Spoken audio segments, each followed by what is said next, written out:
নমস্কার বন্ধুরা, মামুনির রান্নাবান্না চ্যানেলে আজকের রেসিপি ডিমের ধোকা। এজন্য আগে থেকে ভিজিয়ে রাখা 100 গ্রাম ছোলার ডাল বেটে নিয়েছি। এটা একটা পাত্রে দিয়ে দুটো ডিম ভেঙে দেব। দিয়ে দেব 1 চামচ নুন, 1 চামচ হলুদ গুঁড়ো, কয়েকটা কালো জিরে, বেটে রাখা কাঁচা লঙ্কা দিয়ে মিক্স করে নেব।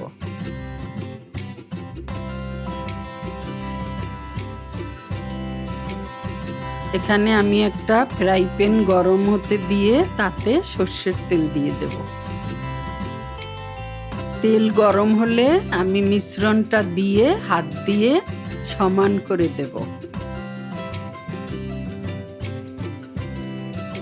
এবার 7-8 মিনিটের জন্য আমি ঢাকনাটা দিয়ে দেব।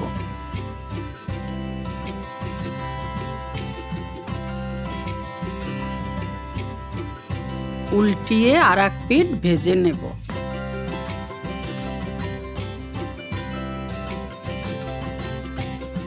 আমি এটাকে থালায় নামিয়ে কেটে নেব, সাইজ করে কেটে নিচ্ছি।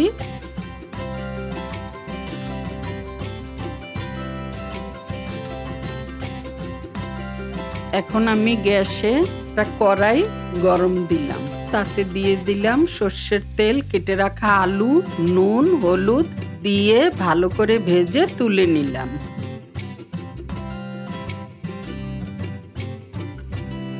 ওই তেলে তেজপাতা, গোটা জিরে দিয়ে ভালো করে ভেজে নিলাম। এখন আমি দিয়ে দেব পেঁয়াজ কুচি। এটাকে ভালো করে ভেজে দিয়ে দেব 1/2 চামচ আদা রসুন বাটা। এখন দিয়ে দেব কাঁচা লঙ্কা বাটা 1/2 চামচ।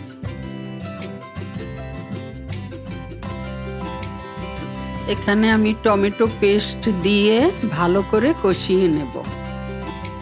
কষিয়ে নিয়ে দিয়ে দেব একে একে হলুদ গুঁড়ো, লঙ্কার গুঁড়ো, ধনে এবং জিরে গুঁড়ো, নুন দেব, দিয়ে কষিয়ে নেব।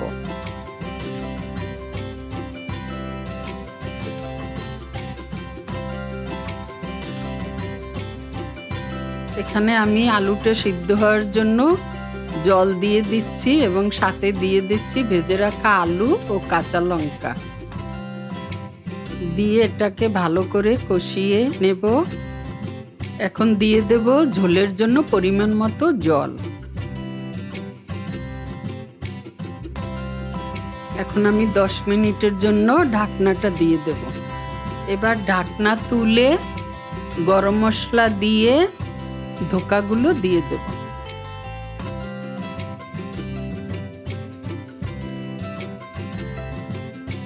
5-6 মিনিটের জন্য ঢাকনাটা আবারও দিয়ে দেব। এবারে ঢাকনাটা তুলে নামিয়ে নেব ডিমের ধোকা।